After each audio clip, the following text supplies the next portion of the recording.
হরে কৃষ্ণ। সকলকে আবারও কৃষ্ণপ্রীতি শুভেচ্ছা জানিয়ে আমাদের ধারাবাহিক শ্রীমদ্ ভগবদ গীতার ক্লাসে আপনাদেরকে স্বাগতম জানাচ্ছি। আজ আমরা শ্রীমদ্ ভগবদ গীতার অন্তর্গত দ্বাদশ অধ্যায়ের 16 নম্বর শ্লোক নিয়ে আলোচনা করতে যাচ্ছি। শ্লোকটি অত্যন্ত গুরুত্বপূর্ণ।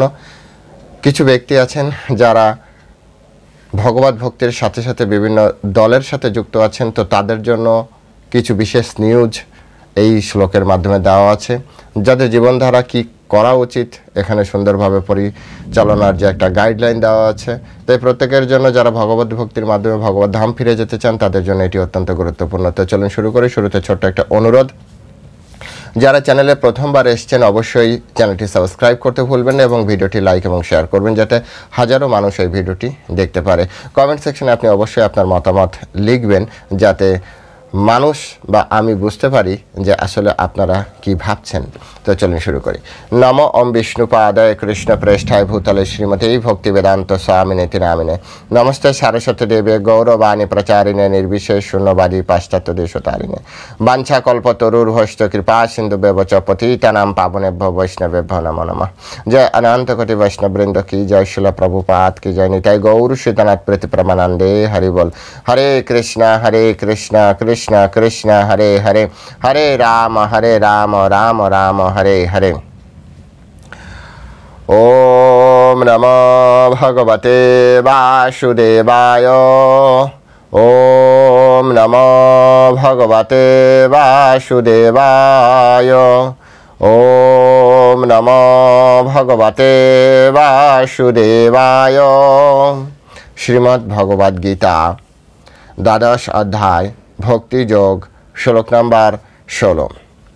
অনাপেক্ষ শুচিরিদক্ষ্ম উদাসীন গতব্যথা সর্বারম্ভ পরিত্যাগী যো মদ্ভক্ত স মে প্রিয়। অনাপেক্ষ শুচিরিদক্ষ্ম উদাসীন গতব্যথা সর্বারম্ভ পরিত্যাগী যো মদ্ভক্ত স মে প্রিয়। হরে কৃষ্ণ। জয় শিল প্রভুপাদ। এখন আমরা শিল প্রভুপাদ কর্তৃক এই সংস্কৃত শ্লোকের উপর যে বাংলা ভাষানুবাদ দেওয়া হয়েছে সেই ভাষানুবাদ আমরা শ্রবণ করব। অনুবাদ: যিনি নিরপেক্ষ, সূচি, দক্ষ, উদাসীন, উদ্বেগ শূন্য এবং সমস্ত কর্মের ফলত্যাগী, তিনি আমার প্রিয় ভক্ত।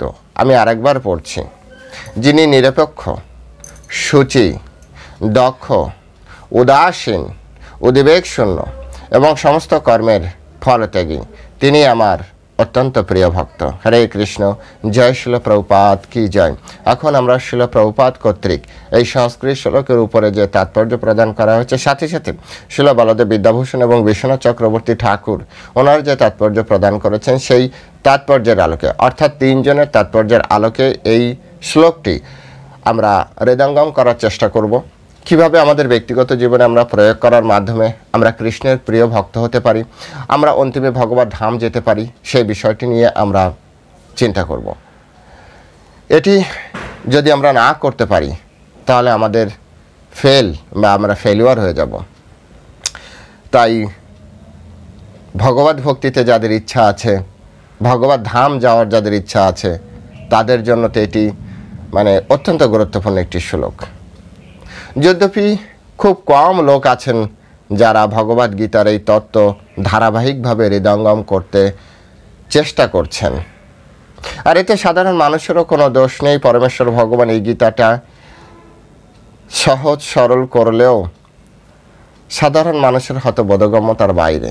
তাই তো তিনি বললেন, মনুষ্য নাম সহস্রেষু কশ্চিৎ যততি সিদ্ধ হয় যত তাম অপি সিদ্ধ নাম কশ্চিৎ ব্যক্তি তততা। হাজার হাজার লোকের ভিতরে কেউ একজন এই বিষয়গুলো জানার চেষ্টা করবে। যাই হোক, ভগবত ভক্ত এখন সর্বত্র সারা পৃথিবীতে ছড়িয়ে আছে শিল প্রভুপাদের কৃপায়। ভগবত ভক্ত আপনি যেখানে যাবেন আপনার কাউকে না কাউকে তো আপনার দেখাই হবে। রাস্তায় যান, পাড়া প্রতিবেশী এলাকায়, বিভিন্ন দেশে ভগবত ভক্ত এখন পাওয়াই যাচ্ছে। কিন্তু পরমেশ্বর ভগবানের ধামে যাওয়ার জন্য যে কোয়ালিটি দরকার সেই কোয়ালিটি কতজনের ভিতরে আছে এটি তো শুধু ওই ব্যক্তি, পরমেশ্বর ভগবান আর তার গুরুদেবই জানতে পারেন। আপনি আমি বাইরে থেকে দেখলে হয়তো কিছুটা অনুভব করলেও করতে পারি, সে অনুভবে ভুলও থাকতে পারে, ঠিকও থাকতে পারে। কিন্তু একটা ভক্তের হৃদয়ে এই গুণগুলি অবশ্যই থাকতে হবে।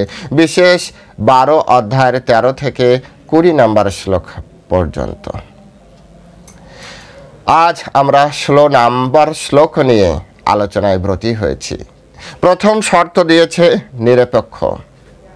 একজন কৃষ্ণ ভক্ত, ভগবান চাইছেন একজন কৃষ্ণ ভক্ত নিরপেক্ষ হবেন। এই জড়জগতে অনেক দল আসবে, অনেক মত আসবে, দলাদলি তৈরি হবে। সে ধর্মীয় অ্যাঙ্গেলে দলাদলি হোক অথবা পলিটিক্যাল অ্যাঙ্গেলে দলাদলি হোক, সামাজিক, ইকোনমিক্যাল, পলিটিক্যাল, রিলিজিয়াস, যেভাবেই হন না কেন, কৃষ্ণ ভক্ত নিরপেক্ষ, দ্বন্দ্বভাব রহিত। ভগবদ গীতায় ভগবান আগেই বলেছেন দ্বন্দ্ব মোহর বিনির্মুক্তা, দ্বন্দ্ব এবং মোহ থেকে বেরিয়ে আসতে হবে। তাই কখনো কোনো ভক্তকে যদি দেখেন কোনো পলিটিক্যাল পার্টিকে সাপোর্ট করছে অথবা কোনো ইকোনমিক্যাল ইনফ্লুয়েন্সারের ইনফ্লুয়েন্সে চলে গিয়েছেন, তো বুঝতে পারবেন যে ভগবদ ভক্ত নয়। হ্যাঁ, ভক্তি করছে, জীবনে কিছু না কিছু প্রাপ্তি হবে, কারণ ভগবান ভগবদ গীতায় বলেছেন নমে ভক্তা প্রণশ্যতি, আমার ভক্তের কখনো ক্ষয় নেই। যে যতটুকু করবে তার ফল তো সে ততটুকু পাবেই। আমার নিজের পিতাশ্রী বলতেন যে যতটা জলে নামবে তার ততটাই কাপড় ভিজবে। এই জগতে যে যতটুকু করছে তার ফল তো সে পাবেই। কিন্তু কৃষ্ণ ভক্ত না হলে ভগবত ধাম যাওয়া সম্ভব নয়। আর ভগবত ধাম যাওয়ার জন্য শুধু এই কথাগুলি। যদি কেউ মনে করে না না আমি তো এখানে ভালো আছি, আমাকে ভক্তি করতে হবে, এখানেই থাকবো, তার জন্য হয়তো বা এই শ্লোকটি নয়। এটি শুধু সেই সকল ভক্তের জন্য যারা এই জড়জগতে থাকতে চান না, যেতে চান ভগবত ধাম, তাদের জন্য। তাদের প্রথম শর্ত নিরপেক্ষ, কোনো রকম পক্ষপাত করবেন না। যদি বিচারক হন অথবা উকিল হন অথবা প্রধানমন্ত্রী হন অথবা অন্য কোনো মন্ত্রী হন, ঘরের প্রধান হন বা দেশের প্রধান বা পৃথিবীর প্রধান, তিনি কখনো কারোর প্রতি পক্ষপাতিত্ব করবেন না, সম্পূর্ণ নিউট্রাল পজিশনে থাকবেন।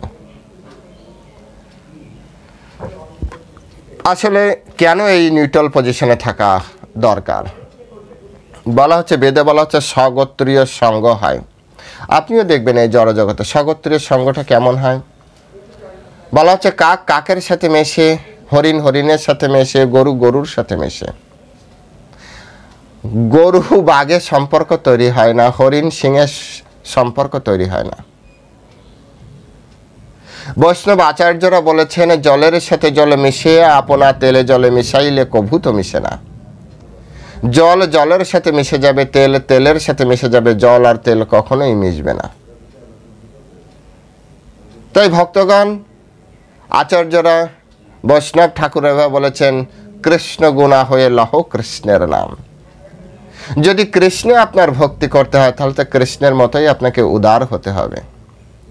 কৃষ্ণ যদি বলে যে অহম শ্রীদ সর্বভূতানাম, আমি সমস্ত জীবের প্রকৃত বন্ধু, তাহলে আপনি কিভাবে কাউকে শত্রু অথবা মিত্র আলাদা ভেদভাব করতে পারেন? কৃষ্ণের কাছে যদি নারী পুরুষ উভয় সমান হয় তাহলে আপনার কাছে কিভাবে ভেদ বুদ্ধি আসতে পারে? কৃষ্ণের কাছে যদি ধনী গরিব কালো ফর্সা সবাই সমান হয় তাহলে আপনি কিভাবে ভেদ করতে পারেন? তাই তো চৈতন্য মহাপ্রভু এসে আচণ্ডালে কৃষ্ণ নাম প্রদান করে গিয়েছেন, কোনো রকম ভেদ করেননি তার নাম প্রদানে।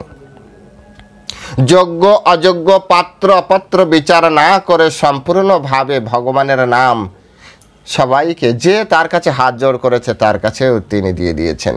যে তার কাছে হাত জোড় করেনি তাকে নিত্যানন্দ প্রভুর মাধ্যমে প্রদান করেছেন নিতাই কৃপা প্রদায়িনে। চিন্তা করে দেখুন। এই জন্য তো বলা হয় যে চৈতন্য চন্দ্রের দয়া করহ বিচার, বিচার করিলে মনে পাবি চমৎকার। নিরপেক্ষ। তাই পরমেশ্বর ভগবান শ্রীকৃষ্ণচন্দ্র তার ভক্তের ক্ষেত্রে এই বিশেষ একটি গুণ চাইছেন। নিরপেক্ষর একটা ব্যাস থাকতে হবে বুকে।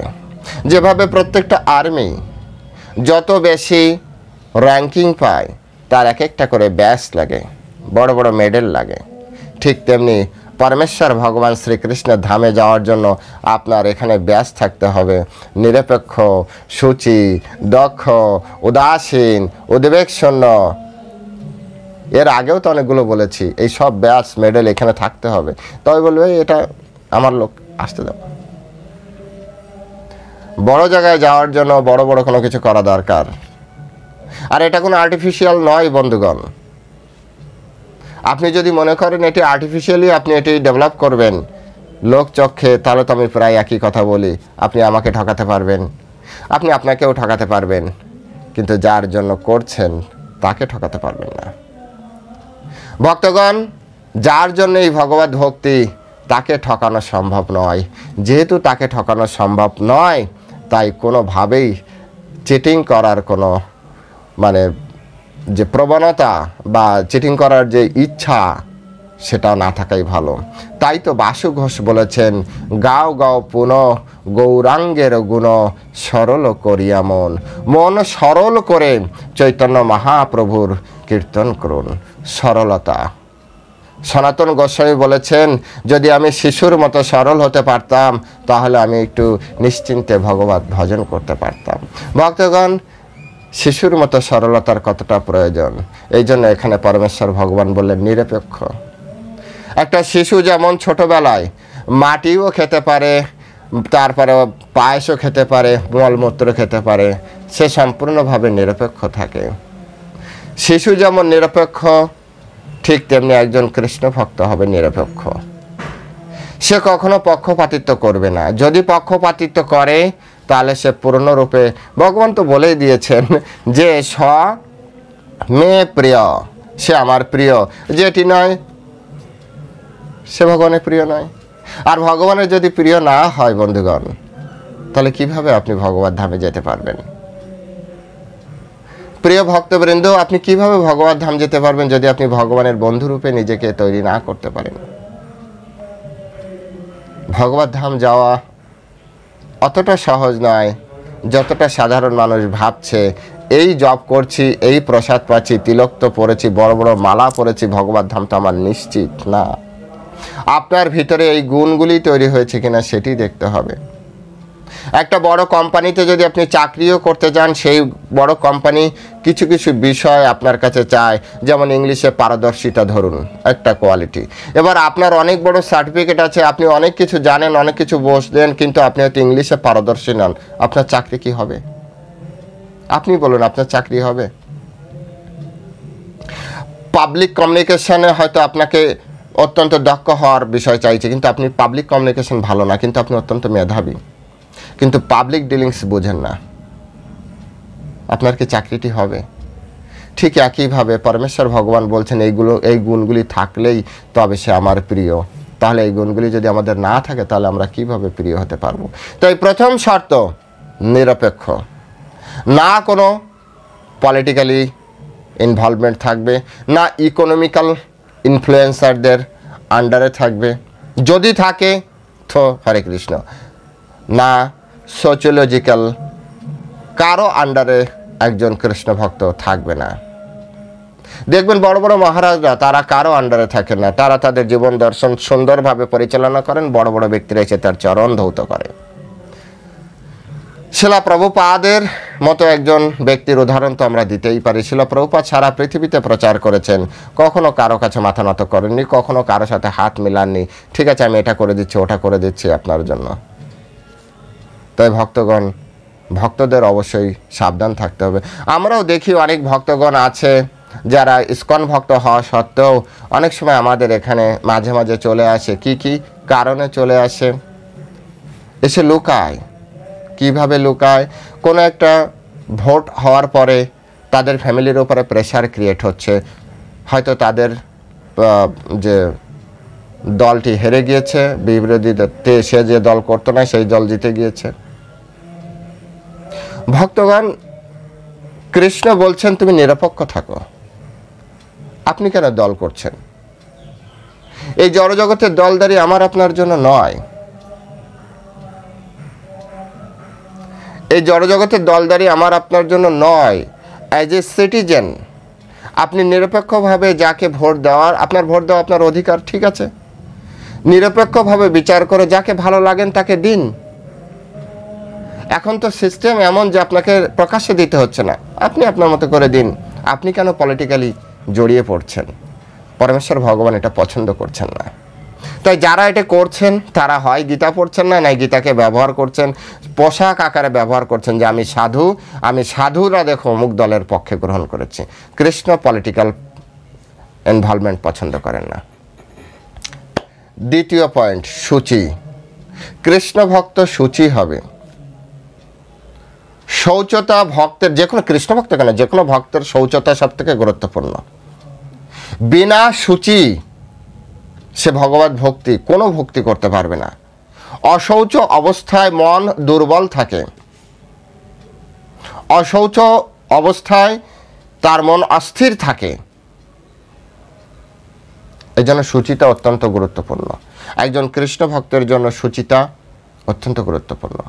শিল প্রভুপাদ বলছে যদি সারাদিনে সব ঠিকঠাকও থাকে তথাপি সে দিনে 2 বার স্নান করবে, এক ব্রাহ্ম মুহূর্তে 2 সন্ধ্যাবেলায়। বাকি সময় দিনের বেলায় সে কাজে থাকে, সেই জন্য একবার ছাড় দেওয়া হয়েছে। কিন্তু যিনি বিগ্রহ সেবা করেন, বিগ্রহ সেবার আগে অবশ্যই তাকে স্নান করে তারপরে তিলক ধারণ করে গঙ্গা জল ছিটিয়ে তারপরে বিগ্রহের সামনে যেয়ে দাঁড়াতে হবে। কারো ঘরে বিগ্রহ আছে তো আপনাকে যতবার আপনি বিগ্রহের সামনে যাবেন বিগ্রহ পূজার জন্য ততবার আপনাকে স্নান করতে হবে, ততবার আপনাকে তিলক ধারণ করতে হবে। এ তো গেল বিগ্রহ সেবা। তারপর আসছে বাহ্যক্রিয়া। বাহ্যক্রিয়া তো উন্নত ভাষা, হ্যাঁ, টয়লেট বাথরুম এইসব যেগুলো বোঝায় বাহ্যক্রিয়া, সেখানে গেলেই আপনাকে স্নান করতে হবে। বিনা স্নানে আপনি অশৌচ। কোনো যুক্তি দেখাবেন না, কেন প্রভু পেটের ভিতরে তো মল আছে, তাহলে কিভাবে? আমি হাজার যুক্তি দেখান, যুক্তি দেখিয়ে কোনো লাভ নেই। যেভাবে বলা হচ্ছে সেভাবেই আপনি মানুন। সূচি আপনাকে হতেই হবে ভগবত ভক্তি যাজন করার জন্য। আমি আবারও বলছি, কথায় তর্ক না ধরে, এই কথা শুধু তাদের জন্য যারা কৃষ্ণ ভক্ত হয়ে ভগবত ধাম যেতে চায়। এই কথাগুলি তাদের জন্যই নয় যারা ভগবত ধাম যেতে চায় না। আমি তাদের জন্য বলছি না। যদি হ্যাঁ, তাহলে কি আপনি শুনবেন না? না শুনলেও কিছু করার নেই, কিন্তু যদি শেখার উদ্দেশ্য থাকে শুনতে পারেন। আমাদের কাজ এই তত্ত্বগুলি সকলের সামনে নিয়ে আসা।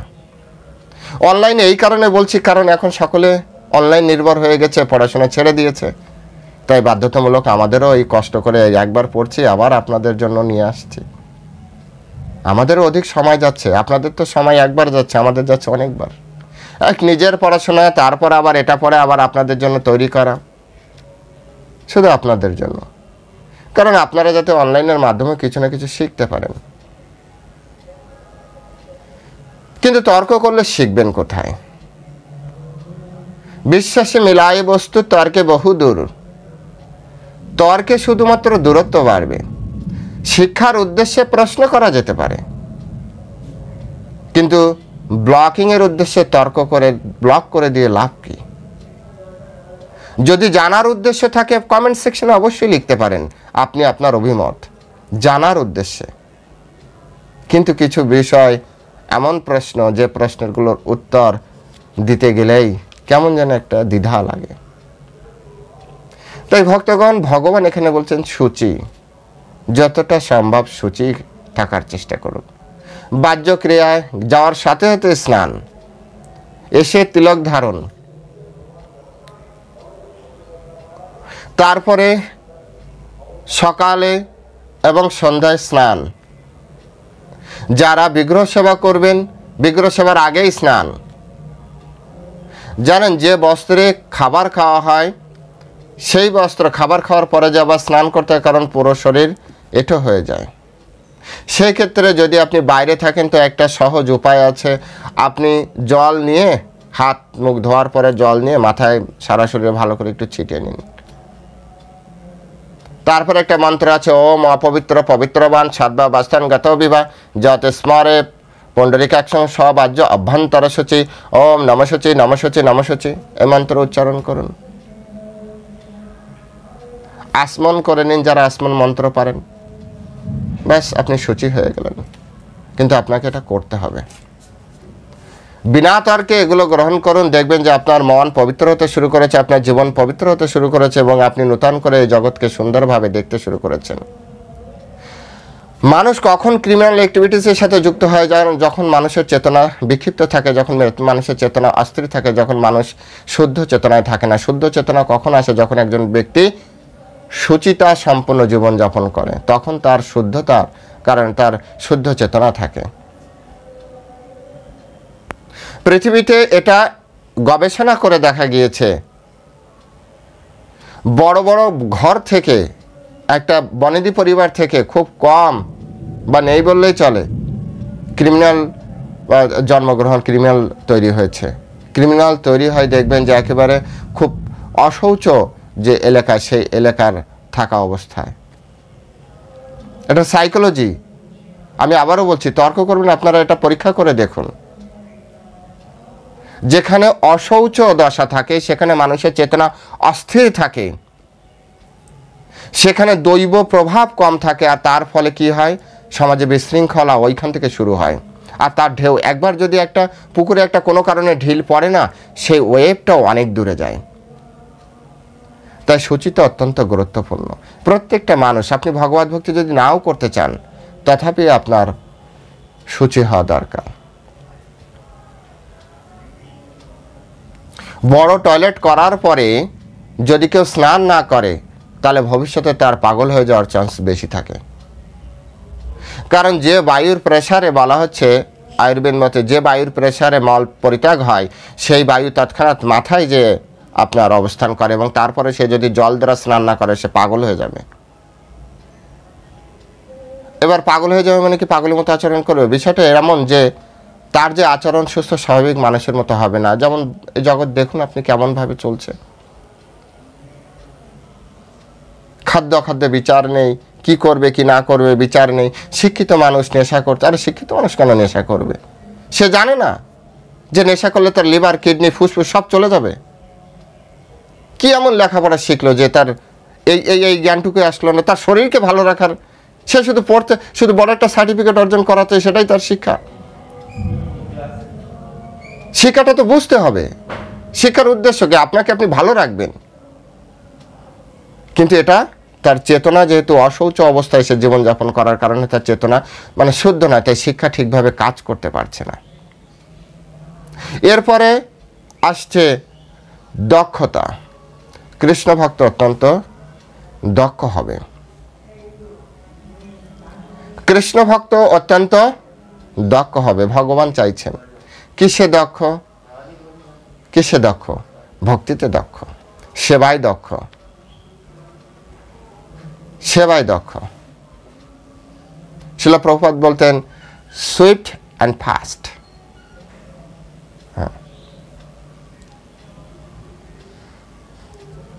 সুন্দরভাবে এবং অত্যন্ত সুচারুভাবে,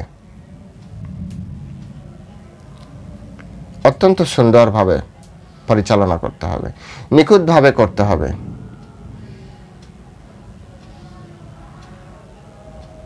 অত্যন্ত নিখুঁতভাবে প্রত্যেকটা কর্ম আপনি যেটা করবেন সেটা যেন কেউ খুঁত না ধরতে পারে।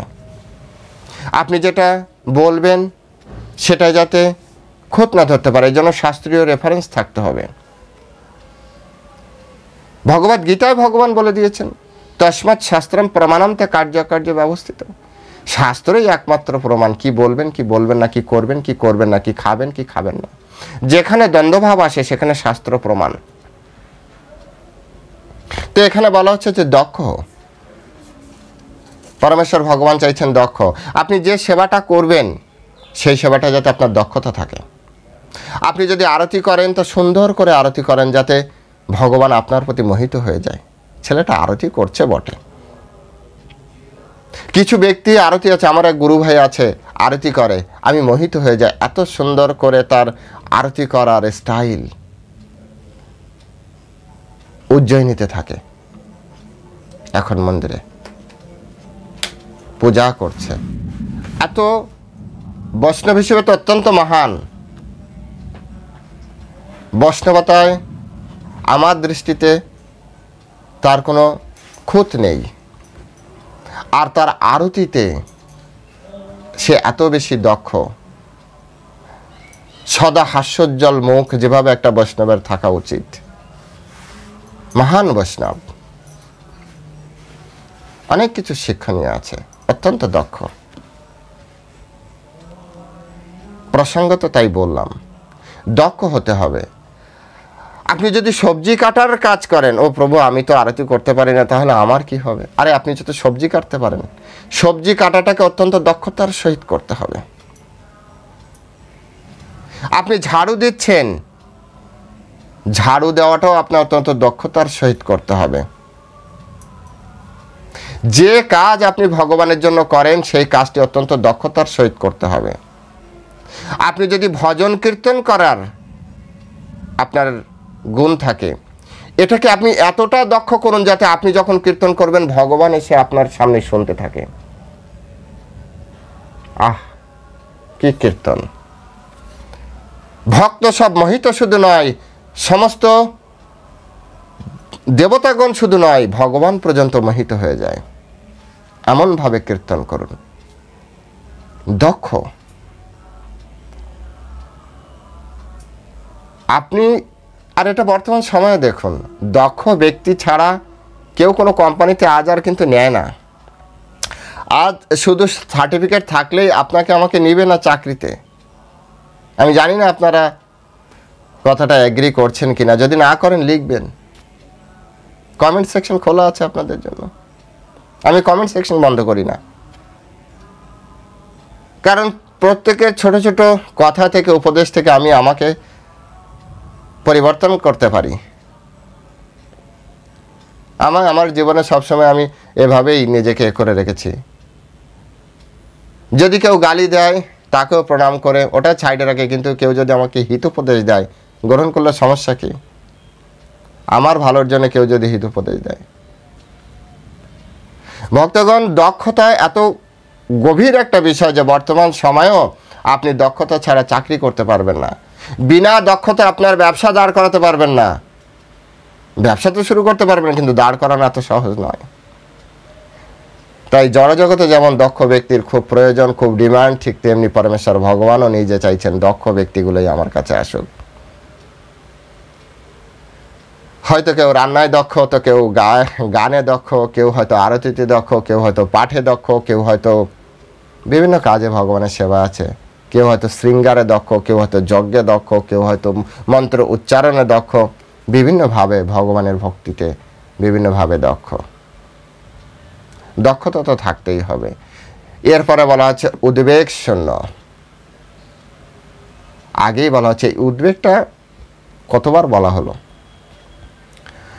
উদ্বেগ থাকলে হবে না, না আপনাকে কেউ উদ্বেগ দিবে, না আপনি কাউকে উদ্বেগ দিবেন। ভক্তগণ, এই জিনিসটা কিন্তু ভগবান এই নিয়ে আর এর আগের একটা শ্লোকে পরমেশ্বর ভগবান বলেছেন, 15 নম্বর শ্লোকে। 16 নম্বরে আবারও একই কথা বললেন। দুটি শ্লোকে যখন একই কথা বলেছে, ভক্তগণ প্লিজ কাউকে উদ্বেগ দিবেন না। আপনি উদ্বেগ দিলে আর যাই হোক এই জীবনে আপনার মান, প্রতিষ্ঠা, সম্মান সব মিলবে, আপনি ভগবত ধাম যেতে পারবেন না। আপনার দ্বারা যদি কোনো ব্যক্তি উদ্বেগ প্রাপ্ত হয়, তো আপনি লিখে রাখেন দলিলে যে আপনি ভগবত ধাম যেতে পারবেন না। হ্যাঁ, পরবর্তী জীবনে একটা ভালো ঘর পাবেন। 6 অধ্যায়ে, গীতা 6 অধ্যায়ে ভগবান যেভাবে বলেছে, আপনি ভালো একটা ঘর পাবেন। যোগীদের ঘর হতে পারে, ব্রাহ্মণের ঘর হতে পারে, ধনী বণিকের ঘর হতে পারে, পাবেন, কিন্তু ভগবত ধাম যাওয়া হবে না। আপনার সব কিছু ব্যর্থ হয়ে যাবে যদি আপনি কাউকে উদ্বেগ দেন। আর কারোর কাছ থেকে যদি আপনি উদ্বেগ পান, কারো কাছ থেকে উদ্বেগ পাওয়া, নিয়ন্ত্রণ করা, এটা হচ্ছে আপনার মনের শক্তি। কিন্তু কাউকে উদ্বেগ দেওয়া বলবেন যে আমি উদ্বেগ দিচ্ছি, সে উদ্বেগ কেন পাচ্ছে? সেও তো ভক্ত না। সে ভক্ত কিনা এর থেকে বড় বিষয় হচ্ছে আপনি কাউকে উদ্বেগ দিচ্ছেন কিনা। আপনার কোনো কথা, আপনার কোনো আচরণ কখনো যাতে এমন না হয় ভক্তগণ, যাতে অন্য ব্যক্তির হৃদয়কে আঘাত করে। আপনার কোনো কথায় কোনো ব্যক্তির, কোনো ভক্তের যদি চোখে জল আসে, অনেক সময় চোখে জল দর্শন করা যায় না, হৃদয় কেঁদে ওঠে। ভক্তগণ, আপনি হয়তো দেখলেন না, কিন্তু যে দেখার সে তো দেখে নিয়েছে। যেখানে আবেদন করার সেখানে কিন্তু আবেদন পৌঁছে গিয়েছে। ওই ছোট্ট একটা দীর্ঘ নিঃশ্বাস আপনার জীবনে সাইক্লোনের মতো ঝড় বয়ে নিয়ে আসবে। তাই ভক্তগণ, এই একটি কাজ থেকে নিজেকে সম্পূর্ণভাবে বিরত রাখুন। কত ভক্ত রয়েছে আমার এই ছোট্ট জীবনে আমি দেখলাম, বড় বড় চেয়ার থেকে অধপতন হয়ে গেল। চেয়ারে বসার পরে কাকে কি বলছে ধরাকে সরা জ্ঞান করে। কত মহান মহান ভক্ত কত দাপটের সহিত চেয়ারকে সামলানোর পর একদিন চোখের সামনে দেখেছি অনেক কৃষ্ণ ভক্ত আছে যারা ইসকনের সাথে থাকার কারণে দেখতে পেয়েছেন। তাই ভক্তগণ, উদ্বেগ শূন্য থাকুন না। উদ্বেগ কাউকে দান করুন না, কোনো উদ্বেগ গ্রহণ করুন। যদি এমন মনে হয়, কিছু কিছু ব্যক্তি বলে যে ম্যানেজমেন্টে থাকলে, যদি ম্যানেজমেন্টে উদ্বেগ শূন্যভাবে আপনি না চালাতে পারবেন, হাত জোর করে ছেড়ে দিন। ভক্তিতে নষ্ট করে তো লাভ নেই। আপনি তো ম্যানেজমেন্ট চালানোর জন্য এখানে আসেননি, আপনি এসেছিলেন তো ভক্তি করার জন্য। আপনার কোয়ালিটি দেখে হায়ার অথরিটি আপনাকে চেয়ারে বসিয়েছে, কিন্তু এই চেয়ার আপনার গলার কাটা না হয়ে যায়, আপনার ভক্তির প্রতিবন্ধক হয়ে না যায়। যদি চেয়ারে বসার পরে আপনার নিজের ভক্তি নষ্ট হয়, এই চেয়ার আপনি ত্যাগ করুন। চেয়ারে শুধু সেই বসবে যে উদ্বেগ শূন্য থাকতে পারে, যে কাউকে উদ্বেগ দিবে না, যে কারো দ্বারা উদ্বেগ প্রাপ্ত হবে না, তবেই তো সে নিরপেক্ষ থাকবে। আর নিরপেক্ষ থাকলেই তো তবে সে চেয়ারকে সঠিকভাবে রক্ষণাবেক্ষণ করতে পারবে। তবেই সে সঠিকভাবে কার সাথে কেমনভাবে ডিলিংস করে আপনি কাজটা করিয়ে নেবেন, এটাই তো দক্ষতা। নাকি আপনি আপনার প্রেসারে কাজ করাবেন? থোড়ি এমন চলে। দক্ষতা কিসের জন্য বলা হয়েছে? ব্যক্তি বিশেষ আচরণ, হায়ার অথরিটির সাথে কিভাবে রিলেশন রাখবেন, লোয়ার অথরিটির সাথে কিভাবে রিলেশন রাখবেন, অধস্তনের সাথে কিভাবে রিলেশন রাখবেন, এই সব কিছু জানাই বলে দক্ষতা। দক্ষতা মানে আপনি চেয়ারে বসে এই তুমি এটা করবে না, এটা দক্ষতা না। দক্ষতা মানে এভরিথিং। লিডারশিপ ট্রেনিং না থাকলে যা হয়, লিডারশিপ ট্রেনিং দরকার। লিডার সেই যে অপরকে লিডার তৈরি করতে পারে। আরও অনেক গুণাগুণ আছে লিডারশিপের। এনিহাউ, উদ্বেগের শূন্য বলার উদ্দেশ্য হচ্ছে আপনি আপনার ভক্তিকে টিকিয়ে রাখার জন্য, কৃষ্ণের প্রিয় ভক্ত হওয়ার জন্য কখনো কাউকে উদ্বেগ দিবেন না। আপনি নিজে বিচার করুন তো, আপনার প্রতি কজন ব্যক্তি সদয় রয়েছে, আপনার প্রতি কতজন ব্যক্তি সুন্দর ব্যবহার করছে, কতজন ব্যক্তি আছে যারা আপনার নাম শুনেই এক বাক্যে বলছে না ব্যক্তিটি ভালো। তো আপনি উদ্বেগ শূন্য ব্যক্তি। কিন্তু কেউ যদি বলে ওটা গেলেই বাঁচি, ওটাই হচ্ছে ডিস্টার্বের কারণ, ও সামনে থাকলেই বিপদ, তো আপনি কিন্তু সাধারণ ব্যক্তির মন জয় করতে পারছেন না, ভগবানের মন জয় করতে পারবেন। আর ভগবান প্রত্যেকটা বৈষ্ণবের হৃদয় আছে, প্রত্যেকটা ভক্তের হৃদয় আছে, প্রত্যেকটা জীবের হৃদয় আছে।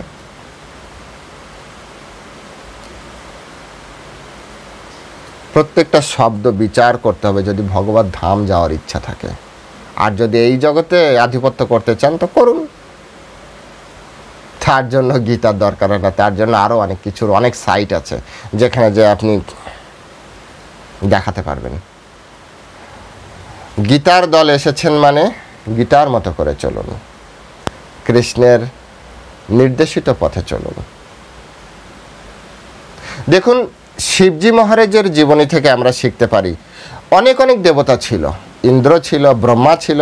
পরমেশ্বর ভগবান শিবকে কেন এই সমুদ্র মন্থনের সময় আপনার কি বলে যে হলাহল বিষ উঠেছিল সেটাকে সে গ্রহণ করতে বলেছিল?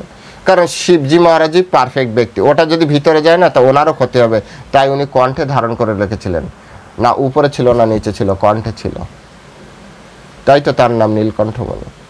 ঠিক তেমনি কৃষ্ণ ভক্ত যদি এইরকম টাইপের না হয়, একজন ব্যক্তি চেয়ারে বসলেই যদি নিজেই ওই চেয়ারকে খেয়ে নিল আর ওই চেয়ারের পাওয়ার এসে অপরকে ধারাকে সরাজ্ঞান করতে শুরু করলো, তো হরে কৃষ্ণ হয়ে গেল। তো আরও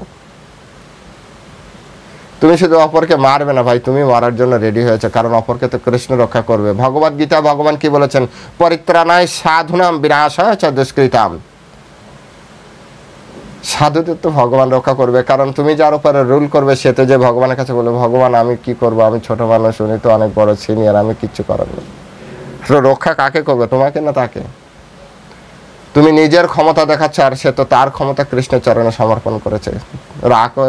রাখে হরি মারে কে, মারে হরি রাখে কে, কাকে রক্ষা করবে কৃষ্ণ? বিচার করে দেখো।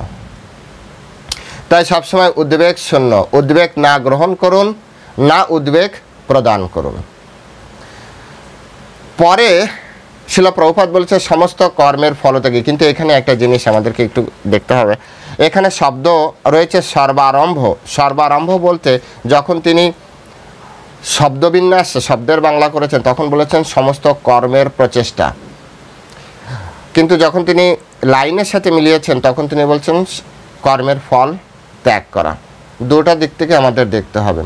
পরিত্যাগী মানে ফলত্যাগী, আর সর্বকর্মের প্রচেষ্টা আলাদা। সর্বারম্ভ হচ্ছে কর্মের প্রচেষ্টা। বিভিন্ন শাস্ত্র থেকে দেখলে বোঝা যায় যে এই কর্ম মানে সর্বারম্ভ, এটা সর্বারম্ভ আলাদাভাবে আলাদা একটা শব্দ, এবং পরিত্যাগী হচ্ছে ফল, কর্মের ফলও ত্যাগ করতে হয়। এবং আরম্ভ অর্থাৎ এটাকে বলা হয় যে অত্যাধিক প্রয়াসের ব্যাপারটা, হ্যাঁ এটা দরকার ওটা দরকার, সেজন্য আমি অতিরিক্ত প্রয়াস করছি। তো যেভাবে রূপ গোস্বামী বলেছেন অত্যাহার প্রয়াস্য প্রজল্প নিয়মাগ্রহ জনসংঘ ললঞ্চ সর্ববিভক্তি বিনশ্যতি। অত্যাহার প্রয়াস্য প্রজল্প নিয়মাগ্রহ অর্থাৎ এই যে অত্যাহার অতিরিক্ত আহার করা, প্রয়োজনে অতিরিক্ত সঞ্চয় করা বা আহার করা, প্রয়াস হচ্ছে অতিরিক্ত প্রয়াস করা। এখানে এই যে সর্বারম্ভ, এই সর্বারম্ভ প্রয়াসের আওতায় পড়ে। প্রয়াসের আওতায় কেন পড়ে? কারণ আপনি কোনো একটা বিষয় আপনার কাছে নেই, সেই জিনিসটা প্রাপ্তির জন্য আপনি প্রচণ্ড পরিমাণে চেষ্টা করছেন, আর এই চেষ্টা করতে যে স্বাভাবিকভাবে আপনার ভক্তি জীবন অনেকটা দুর্বল হবে। যেমন দেখুন, আপনি আপনার বাড়ি নেই তো আপনি একটা বাড়ি করছেন, এবার বাড়িটা তো এমনি আসবে না, ধূপ করে এসে পড়বে না। আপনি তো আর কৃষ্ণের মতো পাওয়ারফুল নেই যে রাতারাতি দাঁড় করিয়ে দেবো। তো আপনাকে পরিশ্রম করতে হবে, আর এটা যদি পরিশ্রম করতে হয় তাহলে বাড়ির জন্য এক্সট্রা পরিশ্রম করতে হবে, ইট বালু সিমেন্ট এইসব মাথায় রেখে আপনাকে এক্সট্রা খাটতে হবে। আর যত বেশি এক্সট্রা খাটবেন তত বেশি আপনার সময় তো ওইখানে ব্যয় হবে, আর আপনি কি করতে পারবেন না, জপে তত বেশি সময় দিতে পারবেন না। তো খুব স্বাভাবিকভাবেই আপনার জপ এবং ভগবানের প্রতি আসক্তি কমতে থাকবে। তো এখানে বলছি সর্বারম্ভ পরিত্যাগী। তো বলে কি চলবে কিভাবে? তো ভক্তিবিনোদ ঠাকুর বলছে যথালাভে সন্তুষ্ট, যেভাবে আছে সেভাবে তুমি সন্তুষ্ট থাকো। শিল প্রভুপাদ বলছে ভগবত কৃপায় যতটুকু প্রাপ্তি হচ্ছে ভগবান খাওয়াবে, এটা নিশ্চিত থাকেন। ভগবান আপনাকে রক্ষা করবে, এটাও নিশ্চিত থাকেন। অনন্যাস চিন্তয়ন্ত মাম যে জনা পর্যুপাসতে তেষাম নিত্যাভিযুক্ত নাম যোগেশ্বরম বহামি অহম। যার যেটা দরকার হয় ভগবান নিজে সেটা বহন করে নিয়ে যায়। আপনার আমার কাজ শুধু ভগবানকে অনন্য চিত্তে ভগবানের সেবা করা, ভগবানের চরণে আত্মসমর্পণ করা, এখানে কোনো সন্দেহ নেই। আর তার প্রমাণ হচ্ছে ইসকন। ইসকন শুধু এইটাই করছে, ভগবানের সেবা করছে, বাকিটা তো সব ভগবান নিজেই ম্যানেজ করছে। কার মাধ্যমে কিভাবে অর্থ পাঠাচ্ছে, হয়ে যাচ্ছে, চলে যাচ্ছে। সুতরাং আপনি ভগবানের শুধু সেবা করুন, ভগবান দেখবেন যে সব কিছু অ্যারেঞ্জ করবে।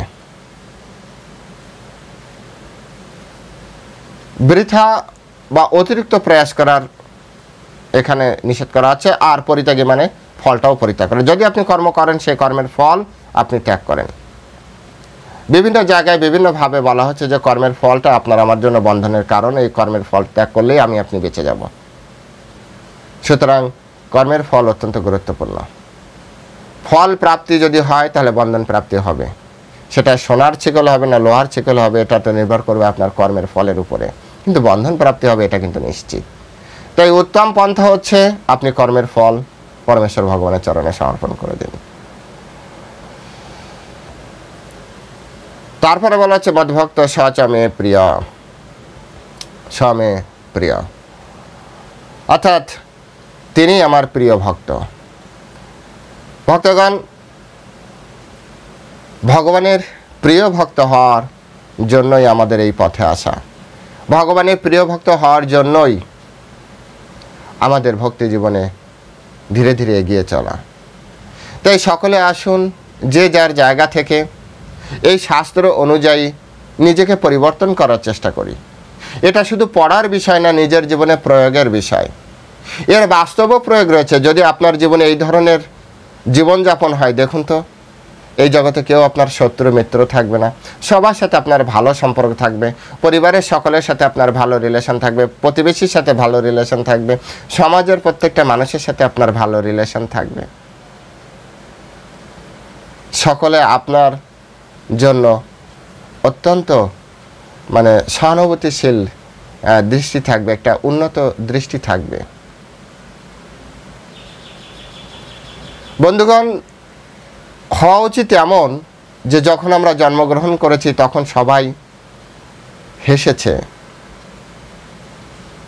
আর যখন আমরা মৃত্যুবরণ করি তখন সবাই কাঁদে, কিন্তু তখন কেউ এমন না বলে গিয়েছে মানে বেঁচেছি, এরকম কেউ না বলে। বন্ধুগণ, জীবদ্দশায় নিজেকে এমনভাবে তৈরি করুন যাতে আপনার অনুপস্থিতিতেও আপনার কথা সে মনে রাখে। যদি সে থাকতো। আজ এ পর্যন্তই। সকলে ভালো থাকবেন। ভিডিওটি কেমন লাগলো কমেন্ট সেকশনে লিখবেন। এই ভিডিও থেকে আপনি কি শিখলেন কমেন্ট সেকশনে লিখবেন। আমার জন্য যদি কোনো হিত উপদেশ থাকে লিখবেন। যদি উপদেশ আমার কল্যাণের জন্য হয়, মাথা পেতে আমি স্বীকার করব। হরে কৃষ্ণ। জয় শিল প্রভুপাদ কি জয়।